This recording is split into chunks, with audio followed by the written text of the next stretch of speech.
ರಾಜ್ಯ ರಾಜಕೀಯದಲ್ಲಿ ಸಾಕಷ್ಟು ಸಂಚಲನ ಮೂಡಿಸಿರುವಂತಹ ವಿಚಾರ ಅಂತಂದ್ರೆ ಸಿಎಂ ಬದಲಾವಣೆ. ಸಿಎಂ ಬದಲಾಗ್ತಾ ಇದ್ದಾರಂತೆ ಡಿಸಿಎಂ ಡಿಕೆ ಶಿವಕುಮಾರ್ ಅವರು ಪ್ರಮಾಣ ವಚನ ಸ್ವೀಕರಿಸುತ್ತಾರಂತೆ ಅನ್ನುವಂತಹ ಸುದ್ದಿ ಸದ್ಯದ ಮಟ್ಟಿಗೆ ಓಡಾಡ್ತಾ ಇದೆ.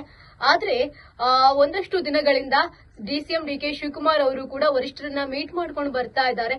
ಜೊತೆಗೆ ಎಲ್ಲವೂ ಅಂದುಕೊಂಡಂತೆ ಆಗಿದ್ರೆ ಇಷ್ಟೊತ್ತಿಗಾಗಲೇ ಡಿಸಿಎಂ ಡಿಕೆ ಶಿವಕುಮಾರ್ ಅವರು ಸಿಎಂ ಆಗಿ ಪ್ರಮಾಣ ವಚನ ಸ್ವೀಕರಿಸಬೇಕಿತ್ತು. ಬಟ್ ಈ 2.5 ವರ್ಷ ಸಿಎಂ ಸಿದ್ದರಾಮಯ್ಯನವರ ಆಡಳಿತ ಏನಿದೆ, ಇನ್ನೊಂದು 2.5 ವರ್ಷ ಡಿಸಿಎಂ ಡಿಕೆ ಶಿವಕುಮಾರ್ ಅವರು ಸಿಎಂ ಆಗಿ ಆಡಳಿತವನ್ನ ವಹಿಸಿಕೊಳ್ತಾರೆ ಅನ್ನುವಂತಹ ಸುದ್ದಿಗಳು ಕೂಡ ಕಾಂಗ್ರೆಸ್ ಆಡಳಿತಕ್ಕೆ ಬಂದಾಗಿಂದಲೂ ಕೂಡ ಇತ್ತು. ಬಟ್ ಸದ್ಯಕ್ಕೆ 3 ವರ್ಷ ಕಂಪ್ಲೀಟ್ ಆಗ್ತಾ ಇರೋದ್ರಿಂದ ಡಿಸಿಎಂ ಡಿಕೆ ಶಿವಕುಮಾರ್ ಅವರಿಗೆ ಅವಕಾಶನೇ ಇಲ್ವಾ ಅನ್ನುವಂತಹ ಸುದ್ದಿಗಳು ಕೂಡ ಕೇಳಿ ಬರ್ತಾ ಇತ್ತು. ಆಗಾಗ ಡಿಸಿಎಂ ಡಿಕೆ ಶಿವಕುಮಾರ್ ಅವರು ಕೂಡ ವರಿಷ್ಠರನ್ನ ಭೇಟಿಯಾಗಿ ಬರ್ತಾ ಇದ್ರು.